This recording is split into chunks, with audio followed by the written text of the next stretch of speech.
Thank you. Always a very warm welcome. Um, and I hope today's session is an informative one for all of you. I will be talking to you about um, drug policies, a little bit about the international scenario, and the impact of the Narcotic Drugs and Psychotropic Substances Act on the availability and accessibility to opioids in India for pain relief. And I hope that my colleagues from the state facilitation team will also be able to answer more, practical questions which you may have regarding, access to access to opioids in your own regions. But just to let Sunanda and Vishnu know that I will be just briefly touching upon the RMI framework, after which I'm going to just hand it across to you guys to take it into further detail. I would love for this to be an interactive session. So while Shreepra did mention that my background is in psychology, I have had a ringside view to palliative care for the last almost 20 years now.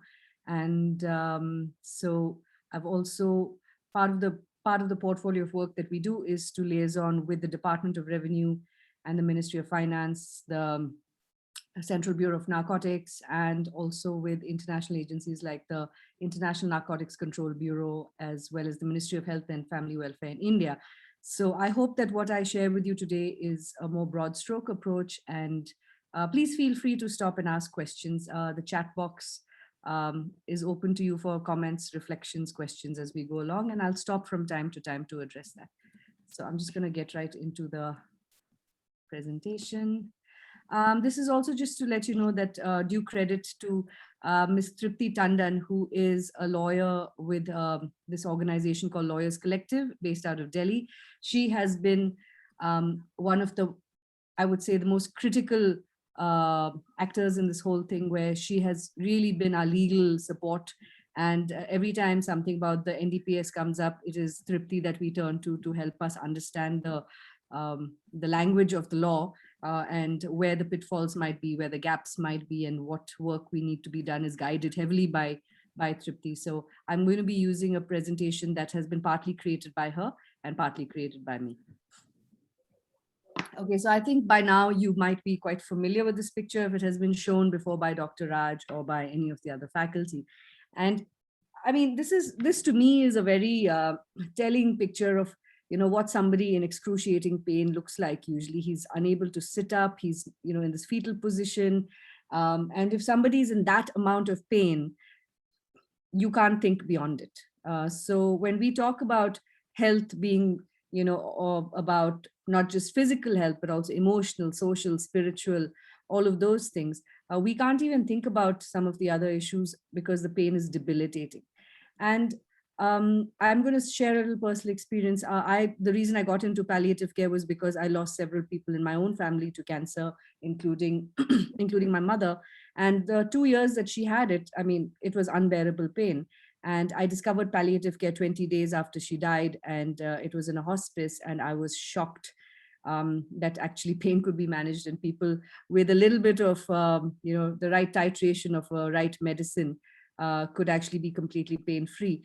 And I'm sure that some of you with palliative care experience might have shared this experience where, after somebody comes to us who's been in pain for so long, to give them that dose of morphine or whatever other opioid, and their pain is taken care of.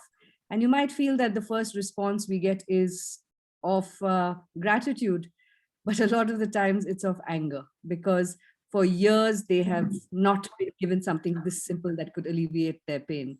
And I'll tell you that my personal experience when I discovered that hospice and found that pain could be managed as a 19-year-old, my first response was anger, that it was not an option that was ever offered to us in the 2 years that we experienced such excruciating pain. So while we talk about the law and we talk about the impact on the medical fraternity and things like that, what is at the heart of this whole thing is individuals and people who are experiencing pain that they need not experience. And I think that is the most tragic paradox in this entire situation. About 1 in 5 people who choose to end their lives in India are suffering from some sort of chronic debilitating illness. And there's no real, correlation that has been drawn between, what exactly is it about this cohort that drives them to end their lives. I think any one of us who apply our minds will understand that it could be either because of unmitigated suffering in the form of pain and other distressing symptoms, or the fact that the treatment itself is impoverishing. And so they don't want to be a burden on their families, and therefore they choose to end their lives. And this is data from the National Crime Records Bureau, and this is a recurring sort of trend that we see. And we all know the definition of health is not just not just the absence of disease or infirmity, but the presence of well-being. And I wonder how many of us really pay attention to that part. Unfortunately, the trend globally has gone towards an emphasis on diagnosis, treatment, and cure, and a devastating medicalization of death. And so while we're focusing on that, I wonder if we actually pay attention to what well-being looks like and how seriously we take it. Have you heard this word, opiophobia? Are you all familiar with this word? Opiophobia. So you may not be familiar with the word, but you might be familiar with the feeling. Opiophobia is prejudice and misinformation about the appropriate use of opioids. And this sort of prejudice and bias that, opioids are bad, morphine is bad, it's addictive, this sort of universal sort of narrative that comes, especially when we hear stories from the US about, the opioid crisis, really drives people to fear the use of opioids even more. So there's opiophobia and there's opioids because people just don't know about it.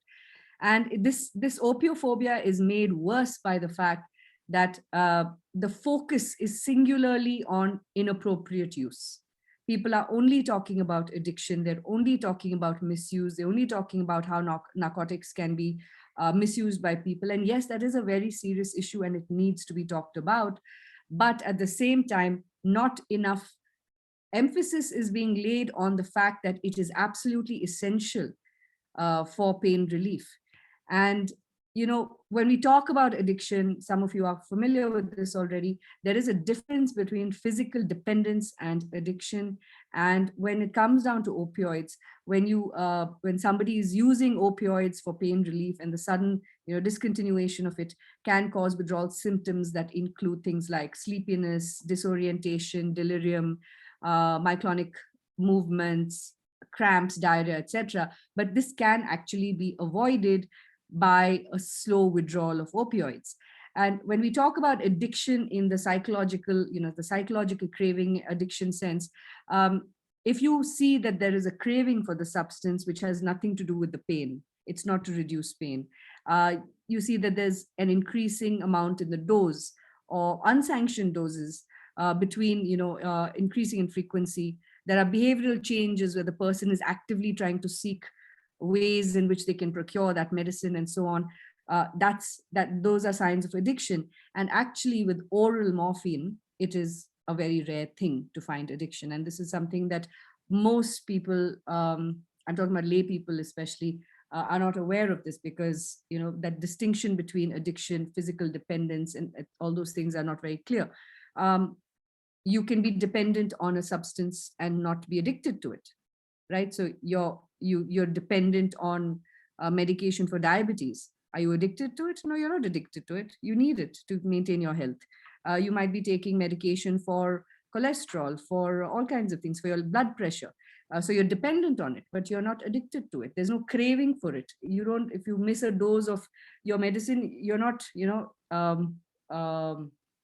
craving it, or you're not altering your behavior in a way that is harmful to the rest of your family. Now, in 2001, the Lancet actually conducted a study in Kerala, and it was a 2-year study where they followed 1,723 patients, and they found that in Kerala there was a very clear-cut system of documentation when it came to prescribing and dispensing opioids. And that documentation system was pretty well maintained. And when they went through all the documentation, they found that there was no major unaccounted for discrepancies. Things were adding up. And when minor discrepancies were found, they were investigated. What is the reason there was this discrepancy in what was documented? But what they eventually found, that there was absolutely no misuse and no diversion of any opioids in Kerala. And this is remarkable, because this is at a time when the NDPS was still very, very prohibitive and restrictive. And this is a landmark study in many ways, and I'll talk about that in just a minute. But this really clearly demonstrated the fact that you could safely use opioids and not worry about misuse and diversion if you had a good system of documentation in place and people were very mindful of those kind of things. And Shripriya, please remind me to share that article as well with the others who we have the study. Sure. Now, I'm just going to zoom out a little bit. Our work internationally focuses on the fact that in order to achieve the principle of balance, and this is very important, we have to balance out international laws of criminal justice, which are geared to prevent diversion for illicit use. So they want to prevent trafficking. They want to prevent the use of narcotics, psychotropics, etc., for recreational purposes, and with no medical use. But at the same time, we have to balance out the international laws of human rights, which says that these medicines have to be made available for medical and scientific purpose.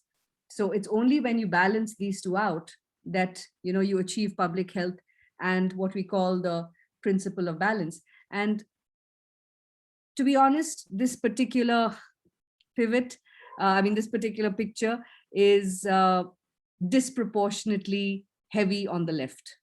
So while one is a restrictive, a prohibitory sort of approach, the other is enabling, but we are still most of the time just looking at it from a lens of prohibition, control, and regulation. And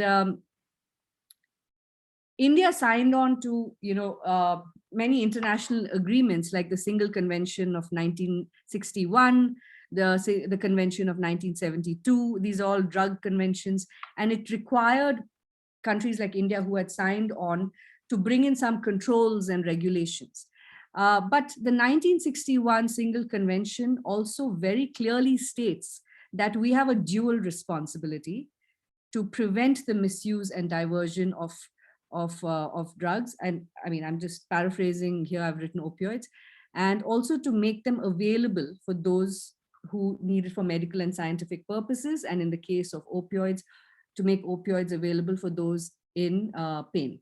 Now, this is a dual obligation, but of course, the reality is that we're still looking at it from a criminal justice lens. And this is not just in India. Now, this is a map that was created that shows you the consumption of morphine across the world. Now, we don't have ways to measure the quality of palliative care in different countries. In fact, we recently just came up with 18 indicators, but consumption of morphine is seen as the proxy indicator for palliative care delivery. And if you look at this map, entire countries have just disappeared. What does that tell you? It tells you that the consumption of morphine, which is a proxy indicator, is abysmally low. And if you look at the countries that are affected, it's mostly low and lower middle income countries. Yes, we know that North America as a continent has a problem, but that is a problem of a different making. Western Europe has managed to strike that principle of balance quite well. We don't hear so much about Western Europe's successes. We usually hear about the opioid crisis in America. And you can see that it's the developed Western countries that actually have access to, I think it's about 97 or 92% of morphine consumption is concentrated in 7% of the world, and that's terrible. India is one of the largest manufacturers of raw material for creating for manufacturing opioids, and just look at where we are. So I will just take a couple of seconds to check the comments. Okay, fine. Nothing here. Okay.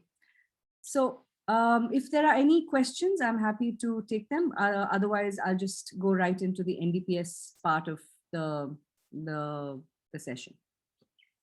Shripriya? Ma'am, I believe we can move to the NDPS part and then take up the questions. All right. Okay. So like I said, India signed on to various agreements, international conventions, which required it to come up with, a system of drug control. And now, so the NDPS Act was the result of that, the Narcotic Drugs and Psychotropic Substances Act of 1985. And it is a law that seeks to prohibit, control, and regulate. And this is a little bit contradictory in the sense because prohibition basically outlaws things completely. Regulation is about bringing in ways to work within certain frameworks. So, it's while it is facilitatory in a sense, but the focus is on prohibition and control. And it covers everything from cultivation, manufacture, possession, sale, purchase, transport, warehouse, supply chain, everything is included in this. And any law is enlivened by rules. So rules are basically what operationalize a law, and the devil is in the details. It's in the rules that things got very, very sticky and messy. At the end of it, the Narcotic Drugs and Psychotropic Substances Act actually became the biggest barrier to access to opioids in our country. The law that was brought in for prohibition, control, and regulation became our biggest barrier. And it effectively brought to a halt the accessibility. So something can be available, but not accessible because of prohibitory laws, because of affordability issues, and so on and so forth. In this case, it was a draconian law. And from 1985 to 1997, we saw a 97% drop in the consumption of morphine, from 716 kgs to 18 kilograms. And why did this happen? Because the law was so strict about punitive action, even for minor clerical errors and things like that, that people just didn't want to have anything to do with it and, take that risk. And there's two ways to look at this statistic. One is to see it as a drop in consumption of morphine, but what that really translates to in a human sense is that much of a spike in the pain burden in the country, because we had that much less opioids available for pain relief. I'm not going to go into the slide in detail. It just sort of lays out what the different conventions are. 61 was of narcotic drugs, 71 was on psychotropic substances, 88 was against illicit trafficking. And we're still guided by a lot of these conventions and things like that. And there's constant conversations going on, whether with the Commission of Narcotic Drugs and so on. But yeah, this is just the lay of the land. Now, what was interesting about the NDPS Act is that it was very complex and it was very unwieldy, and it covers three classes of drugs, which is really a thing of nomenclature. It's a difference in nomenclature. The first is narcotic drugs. The second was psychotropic substances, and the third is controlled substances. Narcotic drugs are basically, any drugs that that are derived from cannabis, from coca, from opium, so plant derivatives that have a mind-altering impact. And they also talked about, manufactured drugs, which were synthesized from these. And the idea of manufacture came from a very colonial sort of framework. Psychotropics did include medicines like ketamine and tramadol, but it also includes other mind-altering substances that do not have any medical value in that sense, or recognized medical value. And controlled substances refer to any chemicals that were used for the manufacture of either narcotics or psychotropics. So you have You have all these different, all these different chemicals included in that category. And what's important to know is that these definitions are not how international definitions go. International definitions can vary. Now, so what they had the classification, I mean, they had all these different kinds of drugs. What they also decided was, is it illicit? And what makes something illicit? Illicit is legal or illegal, illegal. So the drugs in and of themselves are not legal or illegal. It's dependent on how they are used, what they are used for. So what they are used for and how they are procured. Now, if it's used for non-medical or non-scientific purposes, it's illicit. If it's procured in a way that is not in line with what the NDPS protocols are, it's illicit. Yeah, but the substance itself is not legal or illegal. And it was recognized that the NDPS has a huge impact on palliative care because, very simply, pain relief is part of palliative care. We need access to narcotics for pain relief. And the doctors who were actually involved in treating pain realized that the law was so frustrating and so difficult to get around, it was so complex that it was actually this barrier to pain relief. And so this issue was initially identified by doctors. Now, but how are doctors supposed to go and take on a system? I'm very quickly going to take you through some of the complexities and a little bit about what happened, what they did in order to overcome these barriers. So there were lots of problems with the NDPS, not just the fact that they had several, very cumbersome, tedious requirements, but also they had overlapping categories. Now, opioids were found, the opioid drugs were found under various categories. Opium derivative, something that was derived from opium, which also shared, space with heroin, because heroin is also an opium derivative. It was a manufactured drug. It was found under the preparation containing any manufactured drug. So it was found in various categories. A big problem was that regulatory powers were just divided in a way that was just mind-boggling on the basis of the drugs, on the basis of the activities, like whether they were supply chain activities, procurement activities, or even amongst authorities. So it was such a big mess. For example, the psychotropic substances, all the rulemaking power was with the central government. And when it came to manufactured drugs, rulemaking power for manufacture was with the central government, but possession, transport, sale was with state government. So what I'm trying to say is, activity-wise, it was just distributed across different agencies and authorities. And even under the state, you had multiple activities, like what I just said, prescribing, procuring, dispensing, stocking, etc. Different authorities control different activities, and you need different licenses all, at the same time. And there were differences, terrible things, like in Goa, for example, if somebody wanted to get a prescription to get opioids, they had to personally show up in front of the collector. There were other things like, in other states, there were other requirements that were completely onerous. So if you were a patient who was treated in Bombay and then went back to Goa, then you had to figure out what the rules were over there. And different agencies, like, so for example, in UP, it was the excise department who was in charge, but in Kerala, it was the state drug controller in charge. So there was no uniformity in even the agencies that were responsible.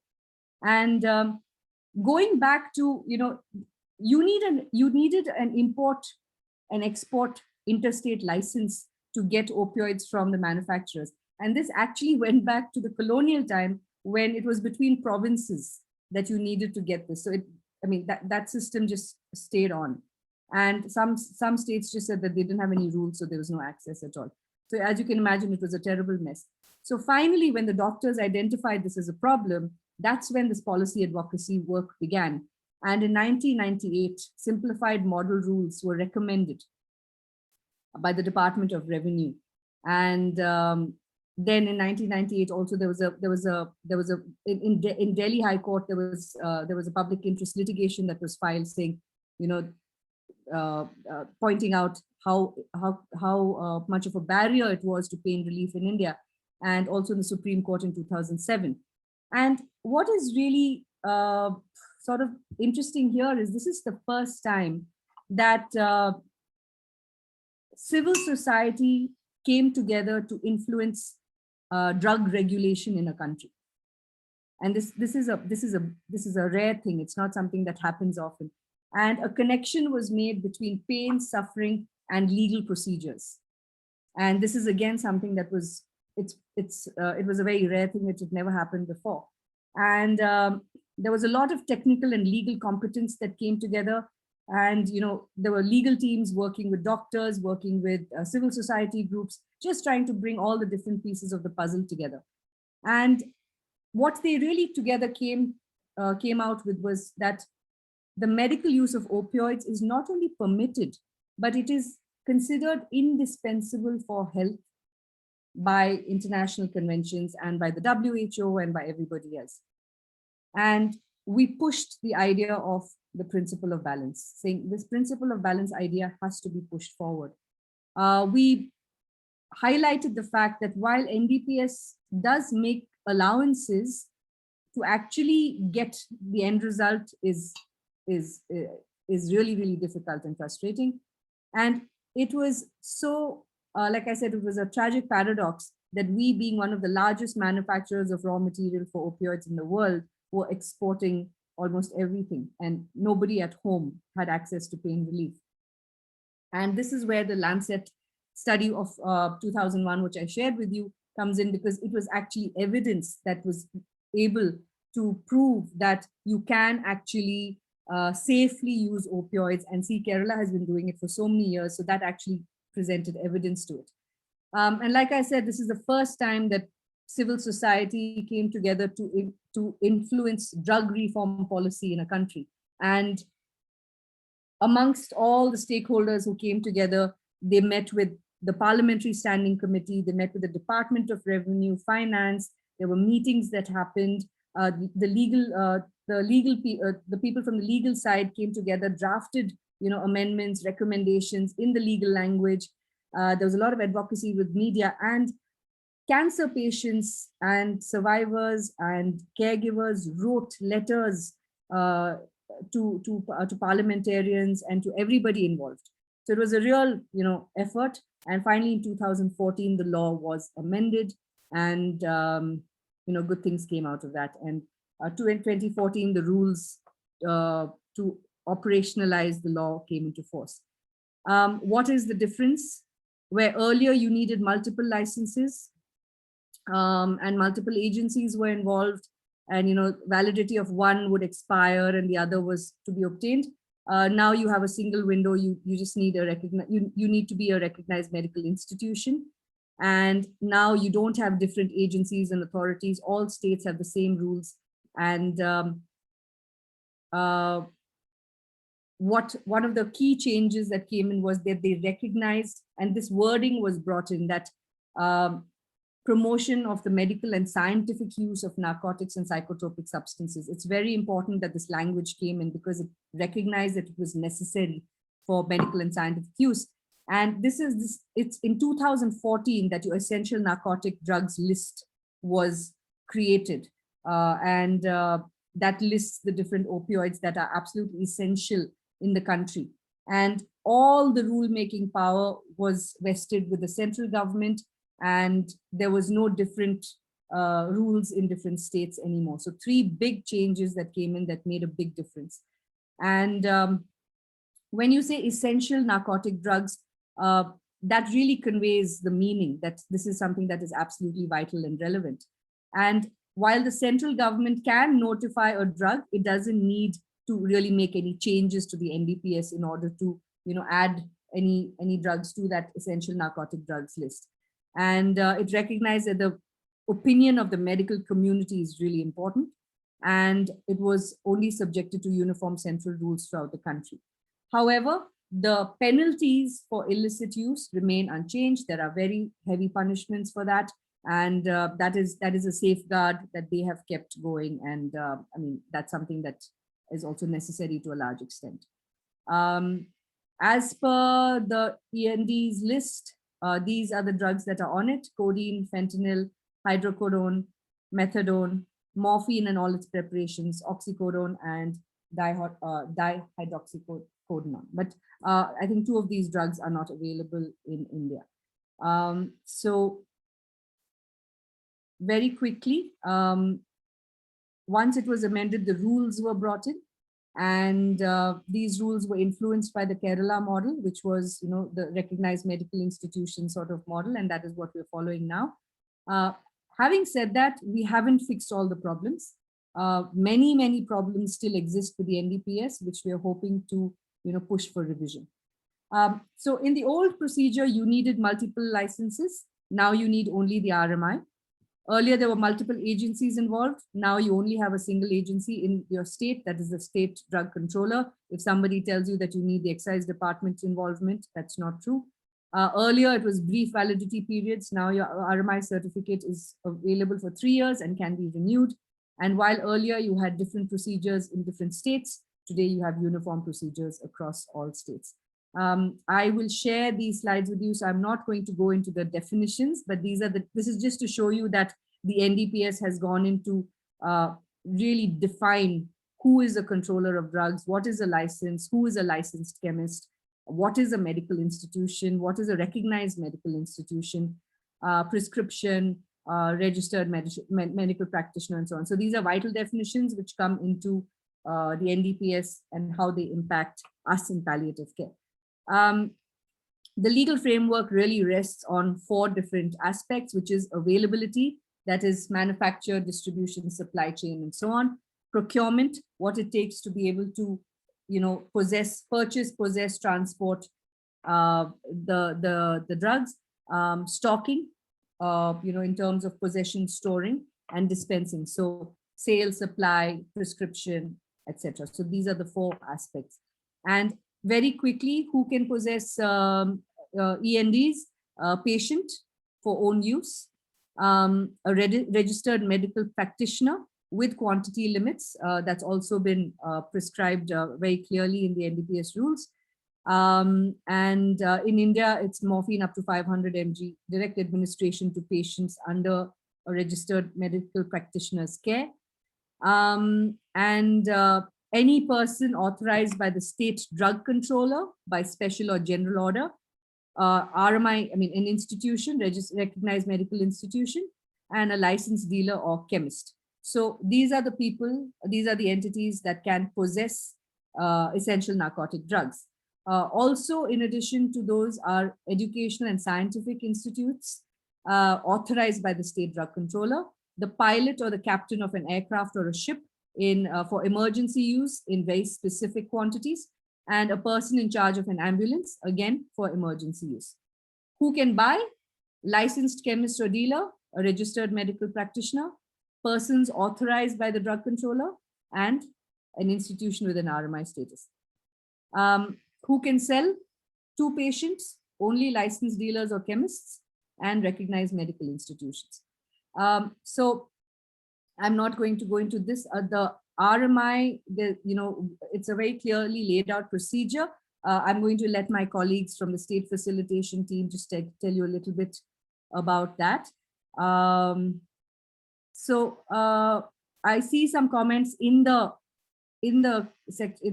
chat box. I will just come back to that along with the state facilitation team to answer those queries and doubts. Okay. So the government hospitals with at least one trained registered medical practitioner does not need to apply for the RMI. They are deemed RMIs. Okay. And the RMI validity, like I mentioned, is 3 years, after which you can have it renewed. These forms and everything, we have a docket that we can share with you, that the state facilitation team can share with you. It gives you the entire process, the forms, the templates, all of those things. So I'm not going to go into these details. Under the NDPS rules, home care treatment is permitted as long as the patient is registered with an RMI and a designated medical practitioner in charge is nominated as a qualified personnel to carry ENDs in quantity needed for the patient. The END is given to patient at home or place of stay, and designated medical practitioner in charge to maintain records of used and unused drug in the home care setting. Okay. So right now there's no restriction or special requirement for interstate export or import. That has been taken away, which is a big relief. And these are just some, procurement details which are mentioned in this form. Unused essential narcotic drugs have to be returned by the patient to the RMI, and who will then treat it as a receipt. And ENDs cannot be transferred, loaned, or sold to other institutions without the prior approval of the state drug controller. Okay. When you talk about prescription, the prescription has to be given by an RMP for the supply of any of these ENDs. And the RMP ideally has to be trained in pain relief and palliative care or opioid substitution therapy. This is as per the rules of the NDPS. It has to be in writing with date and signature, and it has to have the full name, address, registration number of the RMP, and the name and address of the patient, as well as the daily dose and the period of consumption. So all of these things have to be very clearly stated in the prescription. How successfully have all these changes been implemented? Unfortunately, not very successfully. An RTI filed in 2020 told us that only 15 out of the 34 states and union territories, only 15 states had actually issued RMI certificates. Now, we know that this may be a little bit skewed. We're still pursuing the Department of Revenue to get the right figures. Some states have just been unresponsive and not told us. And there are considerable variations across different states and union territories on how many RMIs have been issued and so on. There were 2 states where applications for RMIs were rejected, and in Himachal we actually intervened, and as a WHO collaborating center we wrote to the state drug controller and made him aware of the fact that the rules now, how the rules worked. And I think what is quite telling, and our state facilitation team can tell you that even after so many years, it's quite disheartening to know that there is so much ignorance about the amendment and the rules. And there are some states that are still following old rules because they're not even aware that the new rules are in place, or they haven't made that shift. So this is where, doing opioid availability workshops with drug controllers, this is something that our state facilitation team also does, where they convene stakeholder gatherings and educate them all about the current protocols, what are the safeguards, how it can be done, encouraging them to either apply for RMIs or encouraging the bureaucratic machinery to please grant these RMIs and so on. So a lot of the time there's a lot of education that is needed. We need to continue to encourage hospitals and NGOs to have doctors with some training in palliative care and then to apply for RMI status. We need to ensure at all costs that documentation and monitoring stays absolutely, we need to stay on top of it, because making those errors, those punitive actions will be invoked. But it's really, really important for us to do our bit to maintain that principle of balance. So I'm going to just stop with this. I know I've bombarded you with a lot of information, but I'm happy to answer any questions. And I see Shalini is here, and we have questions. We have questions about certain states. So I'm just going back to the chat box. Sorry. Shalini, Dr. Sanjay says in Gujarat it's still under excise. Yeah. Good afternoon, everyone. I'm Shalini. I'm heading the state facilitation team. We are here with 4 other regional coordinators. I think this group we have met earlier also when we were talking about organizing palliative care. Correct, Shripriya? This is the same group that we presented organizing palliative care services. Yes, ma'am. Yeah, thank you. So, thank you, Smriti, for giving all the background and where all we stand in terms of the state. Just to give a little update, as we had shared with you about organizing palliative care services, we are also working with state drug controllers to ensure that opioids are available. With all the challenges that Smriti shared and all the efforts that we have made to get NDPS amended laws implemented, we are still struggling, but there are states where it is already implemented. And Smriti, if you can share the list of those 15 states that you have where it has been implemented, that you have mentioned, if I can request you right now. However, we ourselves are working with a lot of states. We have spoken to drug controllers. A lot of them have said that they have not received RMIs. Requests they have not received. Some people say, no, we are still managing with the excise department. So there are different struggles for different states. So we can take individual questions and handle state-wise questions if there is any. Unfortunately, I logged in from my computer late. So if any of you can read out the question, Shripriya, can you read out the questions for me and I can answer, or our team can answer? I think, yeah, go ahead. So one was that in Gujarat, it is under excise. So actually, in Gujarat particularly, we have the new rule implemented. You just have to apply for the RMI license. But this is for which institute? Is this a government institute, Dr. Sanjay, or is it a private or a charitable organization? No, private organizations. You're a private organization. So, Yeah. Dr. Sanjay, what we can help you is the forms. Vishnu, may I request you to share your screen and show the forms, which we can send it to each one of you. There is an application form that you have to apply for a 3G certificate. Vishnu, just sharing with you. Yeah, go to 3G, sorry, the 3F. 3G is the certificate. Sorry, 3G. I have already shared this certificate list in the WhatsApp group also. I know Okay. all the certificates, but here the government authority, the drug controller, they are not accepting any application. They are sending it to excise, and excise, they don't have a knowledge about the drugs and how to handle it, right? So the issue is at Gujarat level, at a state level. It is not with the form. No, Dr.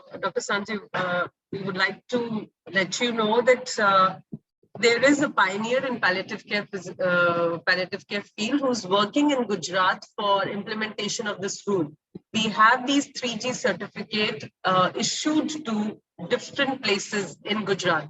Gujarat Cancer Research Institute, Ahmedabad, has a certificate. Jamnagar, which is actually a government hospital, has a certificate. We have 3G certificate with us. So probably what I can see is if that particular drug controller is rejecting, so how we can help you is our team. Sunanda is from Gujarat. She handles Gujarat. She can connect you with the palliative care advocates there, and they can join you in going to the drug controller and talking about it. I don't know where the gap is. We can find that out where the gap is, but Gujarat drug controller has been issuing 3G certificates. So I'm not, this is the latest development that you're sharing. So As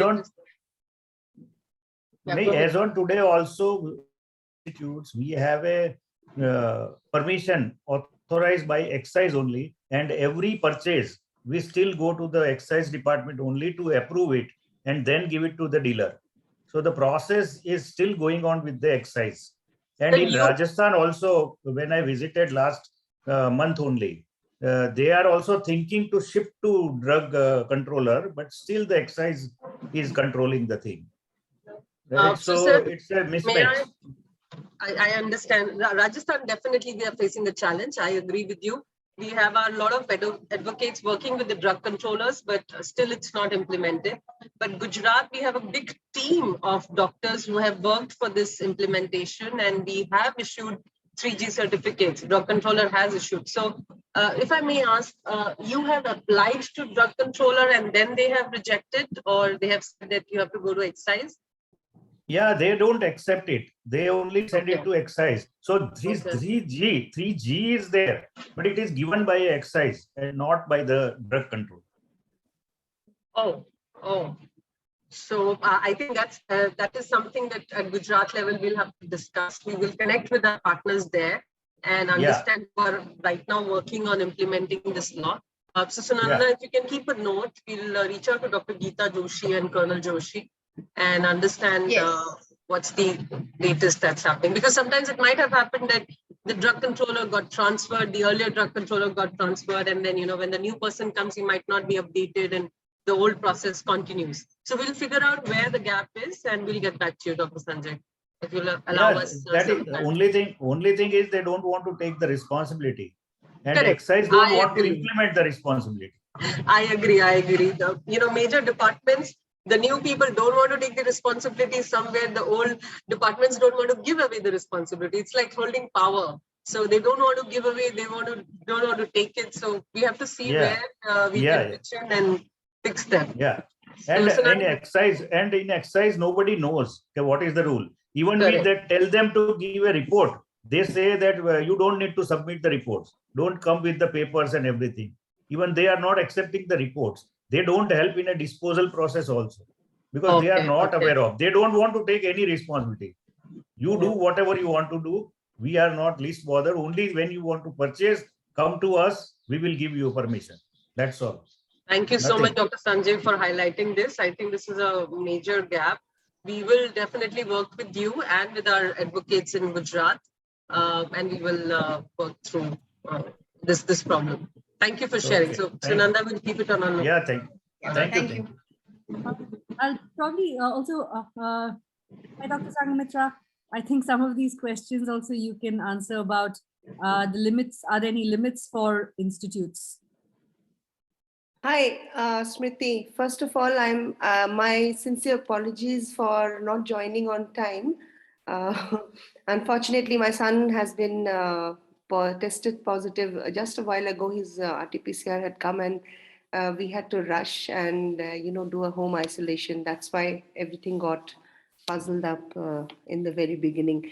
My sincere apologies. So coming back to the discussion, I think Dr. Sanjay's queries are extremely relevant because, not only Gujarat or Rajasthan, I think in Assam also we are facing a lot of problems. I think many other places in the Northeast also have been facing the same problems over and over again.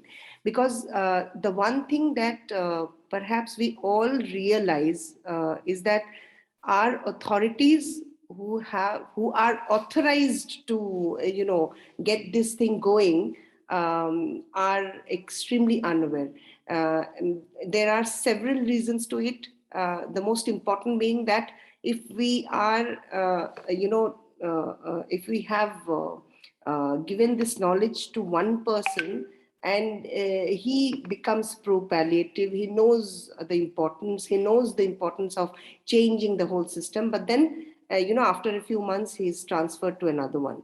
We recently had a similar situation where the old drugs controller was retired, and after that there's somebody new here, and who's who knows all the whole system, but then refuses to accept it. So we are right now in the process of giving him this new information once again, trying to reinvent the wheel. I think if we have any other queries, I would like to answer those also, because Smriti and Shalini have already explained so many important things. I think we'll need to find out case histories with our group of participants here. I think everything has been very similar. All similar things happening, right? Yeah. Thank you. Madam, there are 2 points which has a confusion, which we always come across. One is when they give a permission, they give a permission for utilization in that particular year, or at any given time you can store that ampule. Madam, utilization may be any number. So whether it is a permission is given for storage or utilization in that particular year when they give it. And second second query I have written into that chat box also.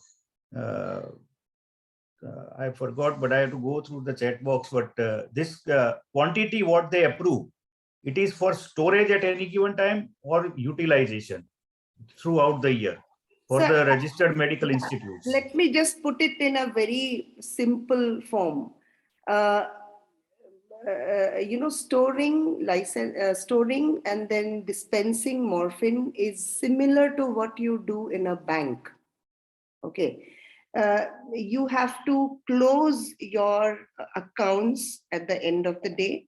Similarly, you have to close your accounts in the end of the year. So for morphine and ENDs, it is the same hisab kitab. It is all the same.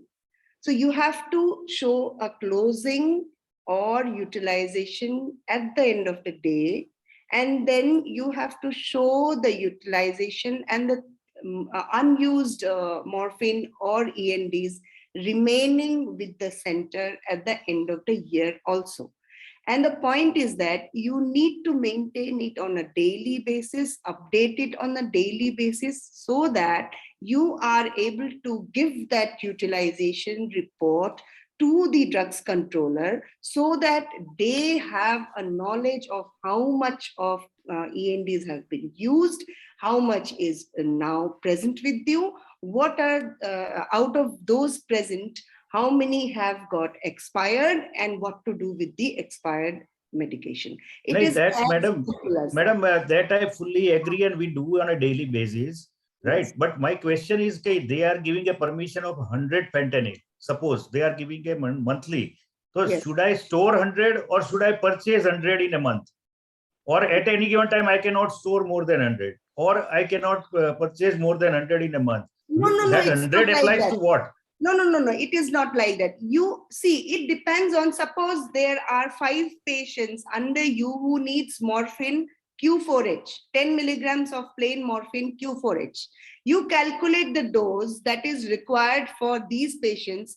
Generally, our patients, if I have to, give a kind of a estimate of how much morphine, oral morphine I will require for, suppose, for 3 months, then I calculate my number of patients, because my patients generally in my kind of a setup would require morphine, oral morphine for say 3 months, because my patients will not live for more than 3 months. Okay.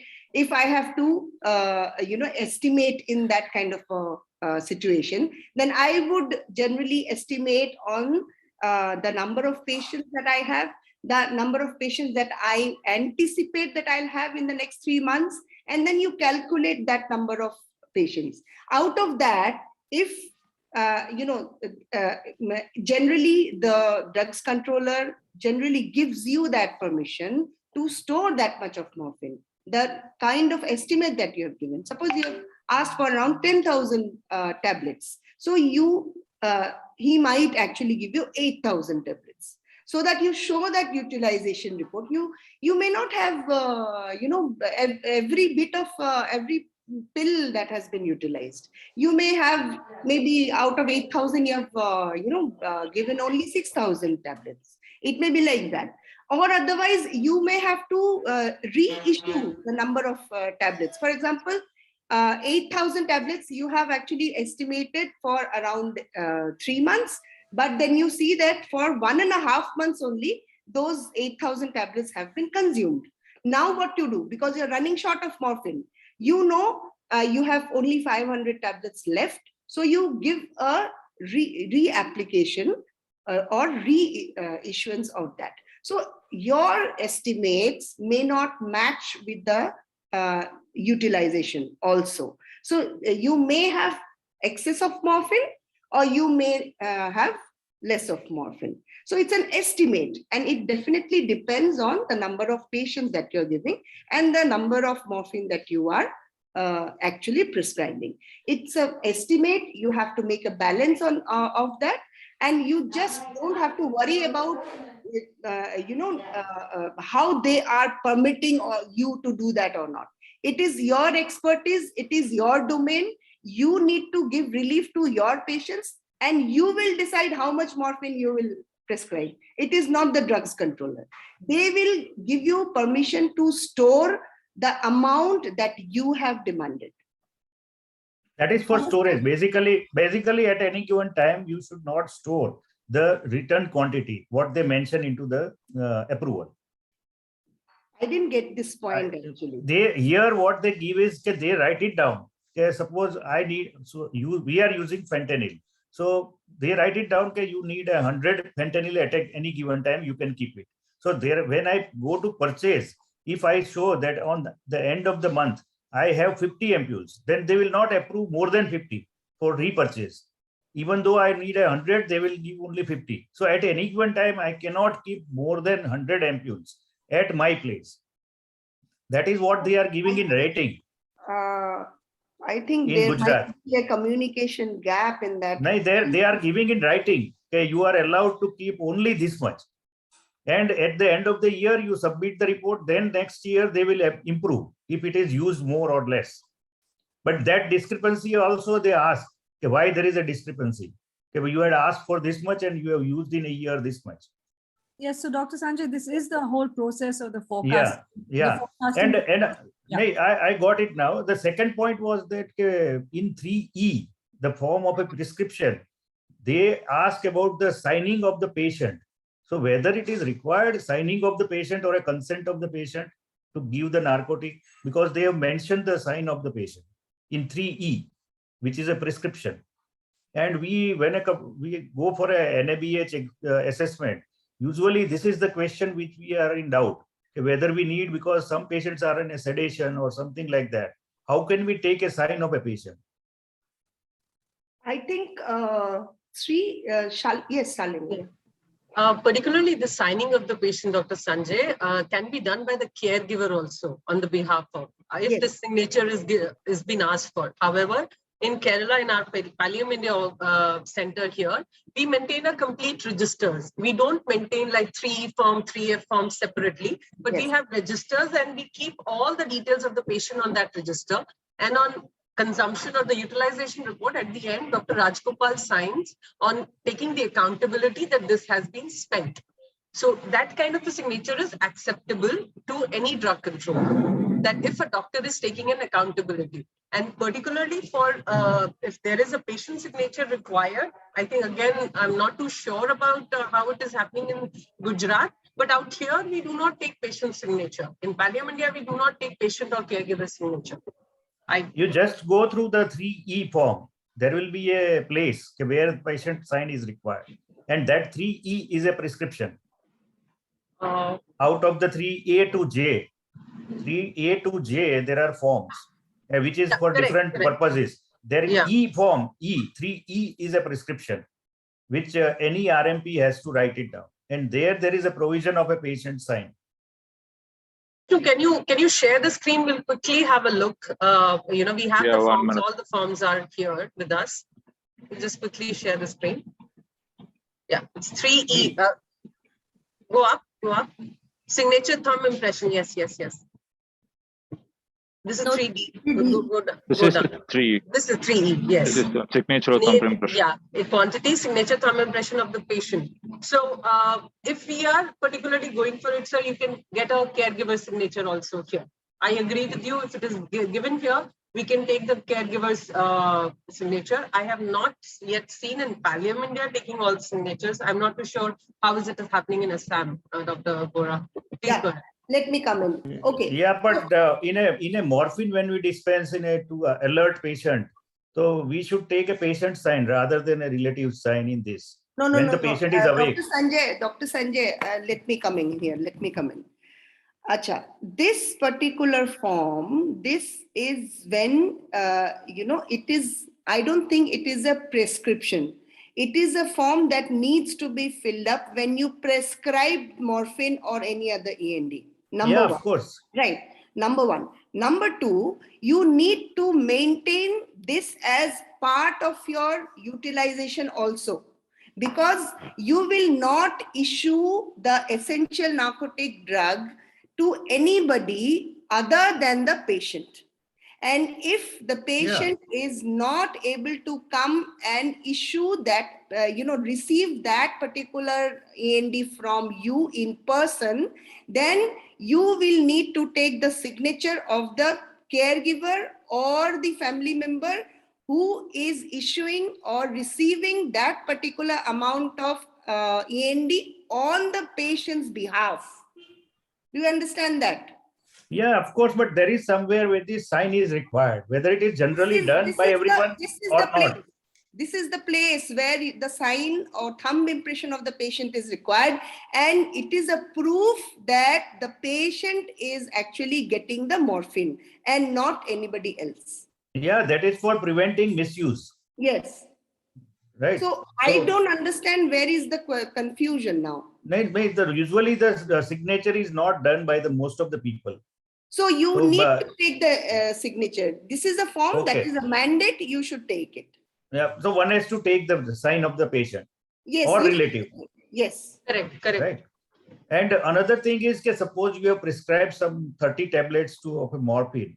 Suppose now patient expires. Should you responsible to take it back, the pending tablets from the patient? Are. Absolutely, you are. Okay. You have to see, there is in my organization, we have created a system called morphine or END tracker. Okay. Yeah. So true. we have 18 centers coming up as of now. 3 of the centers are functioning, and one, since all these centers are interconnected, suppose one patient comes to one center and tomorrow he goes to another center which is very near to his own home, and he issues another lot from there, then we will actually find a lot of abuse happening. Okay. Yeah. Yeah. So that is why we have created UHIDs for patients who have already taken morphine or some END from one center, and then the same UHID is applicable for the other center also, so that we are able to track that patient from where he is actually getting the morphine. It will be not on our control if he takes it from another institute who is actually doing the same. So you need to perhaps create a morphine tracker also. Yeah. And you will also need to follow up whether the patient has actually passed away or not. That is why we generally, if the patient is in home care, we do not give the patient or the caregiver quantity more than 1 week. Somewhere Right. it is So 15 days, what but I generally take it as 1 week. See, what I feel is because there may be a many institution in one city or a metro city even, then patient may go to a different places because you have a one institute chain where you can maintain UHID. So Yes. what I feel is there has to be an online registry based on Aadhaar card. Said everybody come to know from where he has taken. So this is missing, I think. And this improvement is required because this drug can be misused. And it will be a responsibility of a registered medical practitioner if he is misusing the thing. So I think an online registry, if is available, we come to know that this Aadhaar card patient has taken morphine just 5 days before from someone else. So we can track the thing. So this tracking is missing. I completely agree with you, Dr. Sanjay. But in my career of around 11 to 12 years in palliative medicine, I have not come across any patient or any patient caregiver who are, suffering from cancer, tottling from one hospital to the other in search of little bit of morphine to give pain relief to their patient and then trying to abuse it. That is my personal experience. I don't know about others. Okay. Any time it can happen. It can happen. There is always a possibility of happening. Yeah. So, of course, we need to be very vigilant. And that is why I think your point is taken. Maybe Pallium India can actually initiate this. I don't know how this will be, this can be done nationwide, but this is an important suggestion. I think, Smriti. Yeah, thank you. Thank you. Can I come in? Can I come in? Yes, Yes. sure. See, I have a difficulty in getting back the morphine from patients after their relatives have passed away. After their relatives, suppose a father has passed away, the daughter comes to pick up the morphine, and then suppose I have given about 100 tablets and the patient has died, I keep calling them at least 10 times so that they come back and return the morphine to us. But most of the, at the moment also, I have got 2 patients who have passed away at home because it was their wish to be at home. And they have not returned the morphine back to me. Is there any way I can do some tracking system? Yeah. This happens. This is Because a I cannot- lethargy from the patient. I cannot give morphine for 1 week in a setting like Goa because sometimes the patients stay about 40 kilometers, 45 kilometers from the place where the licensed pharmacy is. Yeah. So, Dr. Mavis, can I just give you one small suggestion? Number one, when you prognosticate your patient, you know that when the patient is going to die. Generally, we, out of practice, while you prognosticate, you generally come to know the patient is in the end of life or in the terminal care life, or is the patient is actively dying. So when you see that the patient is actively dying, I would suggest not to issue ENDs in 100 tablets or in lots. Okay. That's going to come after a while, like when you're quite experienced in practicing. You are all experienced, I'm sorry to say this, but the point is that you will need to prognosticate a lot, because we have also, in my life also, I have actually come across this, because out of compassion, out of this sheer responsibility of providing pain relief at any point in time, we generally give patients a lot of morphine, but then we fail to prognosticate also. So that is number 1 point. Secondly, if you have a home care team, who can give bereavement visits, I generally do that.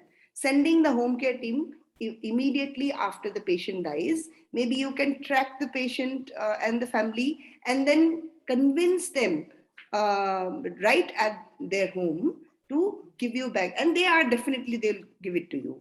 No, If we the don't patient- have, at Yeah. Shandya Vedna Goa, we don't have a home care team. Yeah, right. Yes, I understand that. So I think the one suggestion that would work for you is that you please prognosticate the patient properly, and give only for the time that the patient is there, because you'll definitely come to know that the patient would die after a few days or after a few. Ma'am, Yes. many times what happens In is this- we are basically seeing the patients in a proxy manner. The thing is, the relatives comes and picks up the maybe at times we have initially seen the patient 1.5 to 2 months back earlier, and we basically now the relatives are coming on a regular basis, every 10 days basis or 15 days basis, to collect the medication. And in between, the patient dies, and then to collect the rest balance difficult. Yes, Dr. Nitesh, that's an important point. But having said this, I think how we do it, I just give you an example how we do it. We generally do video consultations with our patients if the patient is very far away. And with all the consultations, number one thing that happens really good is that the family members and the patient, if the patient is at all conscious or appreciates what you do, you become a kind of a person who's the center point of the patient's caregiving process as of that point. So I would suggest maybe you can just find out a couple of minutes, do a quick video consultation with your patient, and we are all very good doctors with our senses and with our skills. I'm sure you can actually find the patient in that particular stage, and then you advise the people to the family members to Quite valid point. Quite valid. yeah. Just a thing that we generally try to do that. Yeah, absolutely. Thank you. Yeah. Shalini was about to say something. Shalini. At least we should not have a mercy to the relatives. Let them come every week at least. Otherwise, they can misuse us. No, sir. I don't agree with you in that point. Yeah, I would just like to say No, in a family that is already struggling with difficulties to Can I ask something? sorry, yes, Dr. Babita, go on. I'll just finish the point I was. Is it possible that we can make an undertaking when we are dispensing the medicine, that in case if the patient expires, they are accountable and they should be returning the remaining medication to the hospital? Law doesn't allow that. Institution level at least. No, law doesn't allow that, but can we? It is a sole responsibility of the registered medical practitioner to manage the thing. There is no law will support you from the patient. It's which is not in law. You cannot take it in return. I think Ms. Smriti will be better to tell this. Yeah. But do you want to make a point? Then I would just want to handle those questions. Yeah. So my first point is we talk. I don't know if the session on total pain has been done, but especially if the family is. I mean, the whole point of giving that dose to a family is because, like Dr. Mavis said, is because the family is far away. To impose on the caregiver, who's already probably burdened with caregiving duties, to come every week, we are inflicting further suffering. So I would just like to hold on to that point. The second is, and I'm not a doctor, so maybe this is something that is better received if it came from Dr. Sangamitra or one of the other doctors. But the point that Dr. Sangamitra made is it's really about, and I would say prognostication, but it's also the relationship, right? I don't think there's a person in the country who wants to end up being an addict. Yes, absolutely. So it's really about explaining to them and the dangers. And I feel like a family that's going through an illness is not going to look for one more illness to hit them.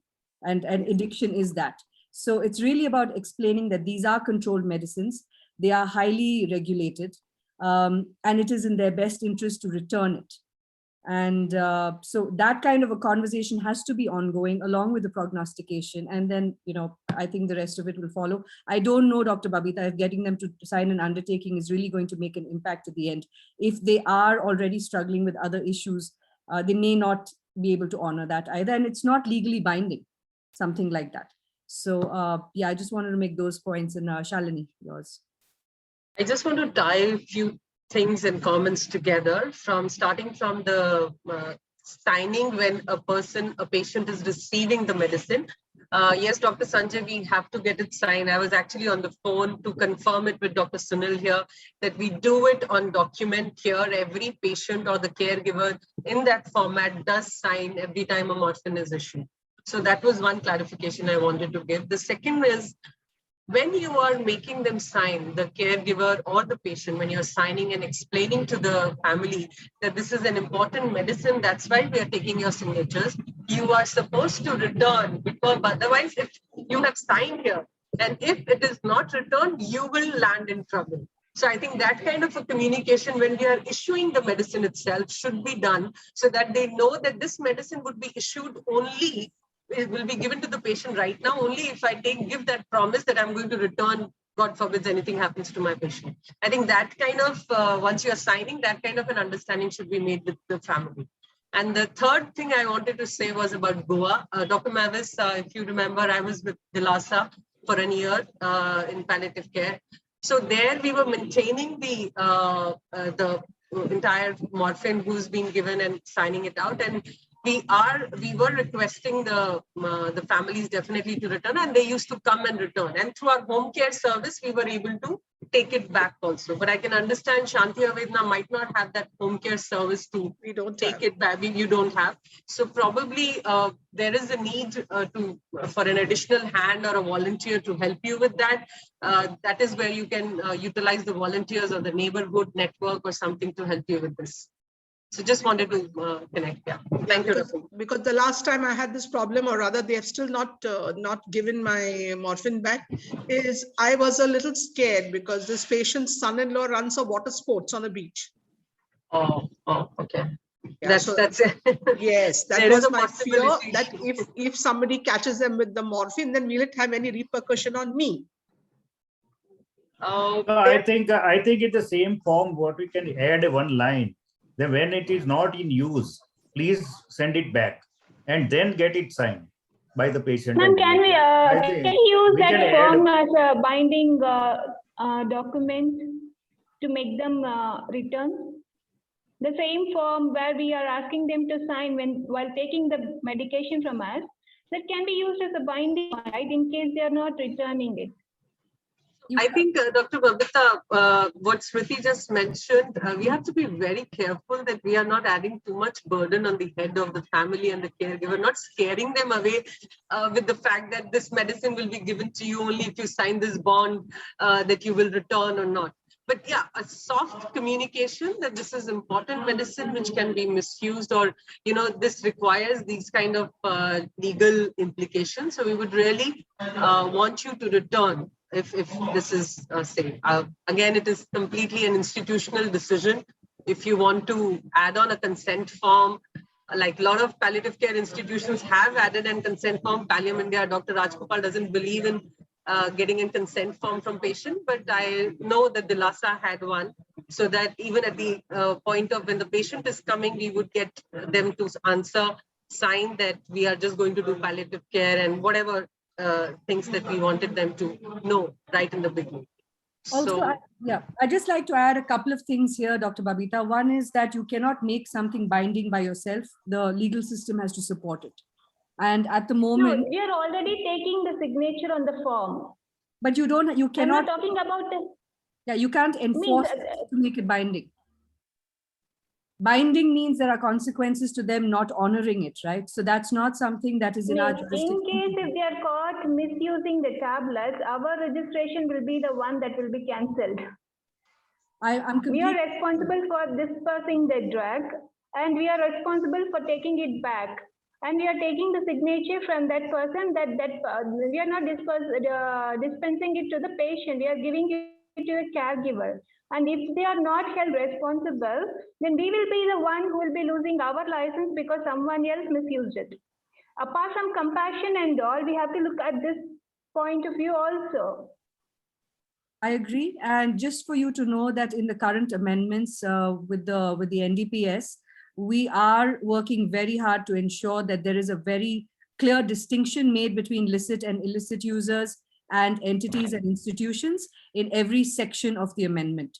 So a lot of us are working behind the scenes to ensure that the punitive action that is imposed when somebody is suspected of diversion, you are not going to go through that as an institution yourself. And we are asking for the involvement of the state drug controller and so on. So there is an opportunity to see, these are things that obviously are not in your control. And I understand your concern, the anxiety that might come from, if I prescribe this and it's but see, what is the quantity of drug that is also defined for trafficking and those kind of things, which is where Dr. Sangamitra's point is really important, that good prognostication comes in there, right? So in the sense that will you be painted with the same brush as somebody who is an illicit user or a trafficker? Discussions are on right now to make that distinction very, very clear under every section of the amendments.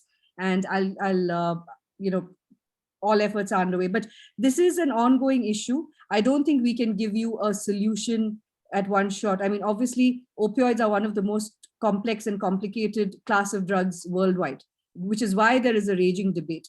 So while I understand when you say compassion and all is on one side and safeguarding is on the other, I think they're all part of the same package, because finally, you want to relieve pain. And as Shalini very rightly pointed out, if we demonize the drug, we are going to create another barrier and say, oh, this is a dangerous drug.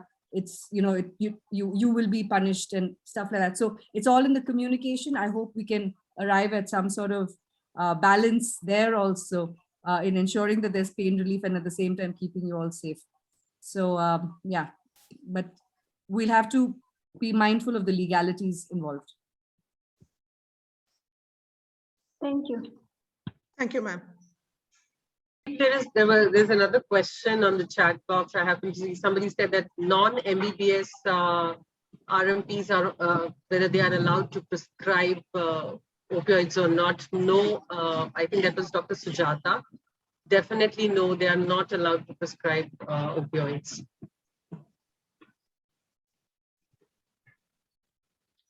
Any other question we have missed on the chat? The discussions was really interesting, so we might have missed a few other questions. There is a one. How to dispose the expired drugs? You didn't. So for disposal of expired drugs, Dr. Bora, would you want to take this or yeah? Yeah, I was actually looking at the chat box. Can you please repeat the question? Sorry. How to How to dispose dispose the expired? expired drugs? Okay, so there is a certain instructions which the drugs controller also has. It is a format where you need to, inform the drugs controller that this much of oral morphine or this much of ANDs have expired. The date of expiry was this, and we need to dispose it. Okay, so there is a set of instruction that you need to follow. That is also being governed by the drugs controller. So you'll need to follow that. Just not like, throwing it away or something like that. You will have to follow those instructions. And at the institutional level, either those are being burnt in an incinerator or, disposed. So you have to mention those also. That these Madam, there are another issues in many states, not about the morphine, but regarding the injections, how to dispose of, because the drug controllers or excise department, they don't take it back. Even dealers, they don't take it back. So how to destroy those empty ampoules? Because there are piles on piles of empty ampoules we see when we visit various hospitals. Nobody knows, nobody takes responsibility to count it, what has been given and it has been replenished, same ampule have been returned or not. So what is the process? Usually we advise to have a committee of the hospital and destroy it and sign it, but no authority takes the responsibility. No, sir, this is the responsibility of the doctor who is in charge of the department, and of course the pharmacist is also there. So as far as my knowledge is concerned, the pharmacist and the in charge of the palliative care unit will, have a consensus on the expiry of the particular drug and the number of empty ampoules of fentanyl or any other ENT or morphine for that case have accumulated. You need to have a count of those. You need to give a written, written intimation to the drugs controller that in my hospital, this amount of drugs we have this much of empty ampoules of morphine or fentanyl, and we will need to dispose them of. There is a way how to even dispose the empty ampoules, just like as we do it with cytotoxic drugs. So those things need to be taken into consideration. But that department doesn't take any responsibility, and without that letter, responsibility, sir. They don't take the letter also. They don't take the letter also. So they are refusing. They are refusing that they don't come to us. They say like that. And if you don't take a consent from them, even biomedical waste department also doesn't take the yes, I am aware of that. I'm aware of that. But I think as far as, we need to save our skin also. So we will need to set our own rules and follow those. Unless and until we are able to convince them, nothing is going to fall into place. Okay. So we have had our share of problems here in Assam and in the Northeast, and things are working out. It's not that they're totally, they don't give a damn. It's not like that. They do hear you out once you have, because written things are always important. I mean, you've actually given them that particular intimation. You are being responsible. So I think they will also become responsible. I can only wish that. Hey, Shalini, in nutshell, what happens? This law has a criminal non-bailable offense. So no, everybody, whoever is a stakeholder, will not try to take the responsibility, additional responsibility at any given time. It's a non-bailable criminal offense it is, whenever there is a problem. that is only for, I think, yeah, Shalini would explain that. That is much better. I actually wanted to address first, but let me just take this one first. I think illicit non-bailable offense is for illicit use, as Smriti just explained, not for doctors which are being, using these ends for medical use. Coming back to the question of, a lot of states also have a process, or at least it is written down for them, that drug controller or the excise or the distributor might not take back the expired medicine, but they, in the presence of drug controller, they can visit your hospital and you can destroy all of them in front of them. That's a process which they can follow. So when you are giving, as Dr. Bora said, when you're giving a written mentioning of that, yes, we have these many expired medicines and we would want to return it, we are disposing of. If you can visit our site, we can dispose of in front of you. So that kind of an arrangement can also be done. But I think it's very person to person and state specific, whether that drug controller would like to visit your hospital institute and get it done in his presence or not. So that's a very specific to state or a person condition. They are not ready to come.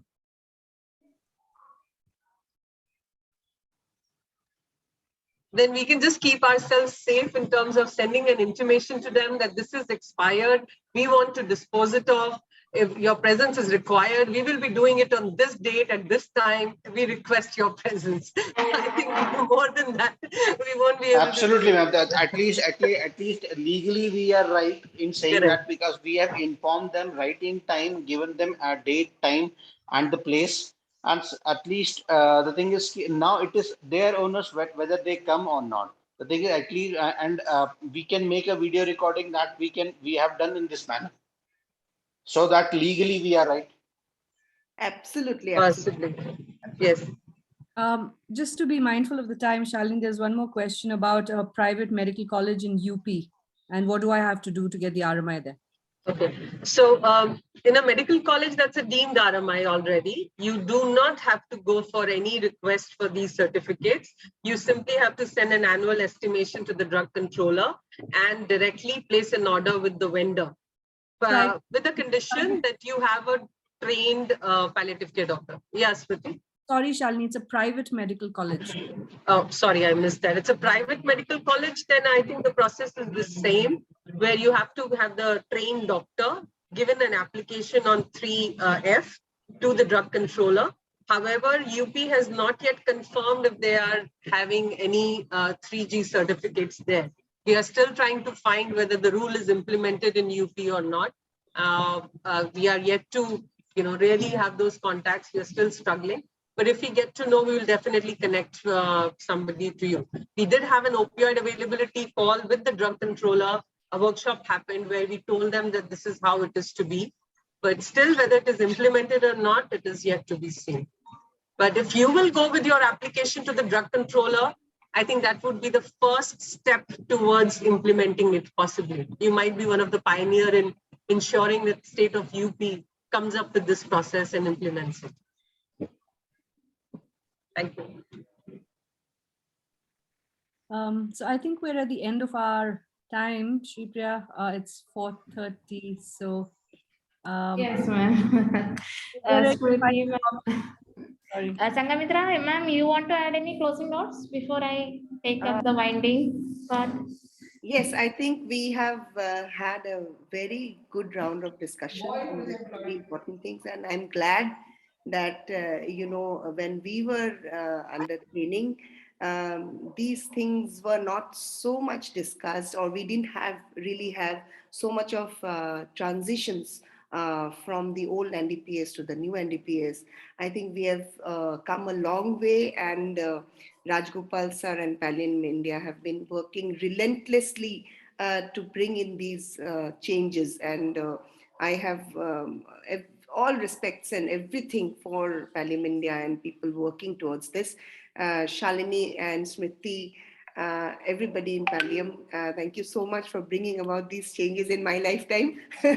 Thank you so much. And we are also very thankful to the participants, because without their inputs, these discussions would never have taken place. And I'm glad that people from the private sector are also taking so much interest to bring about these changes.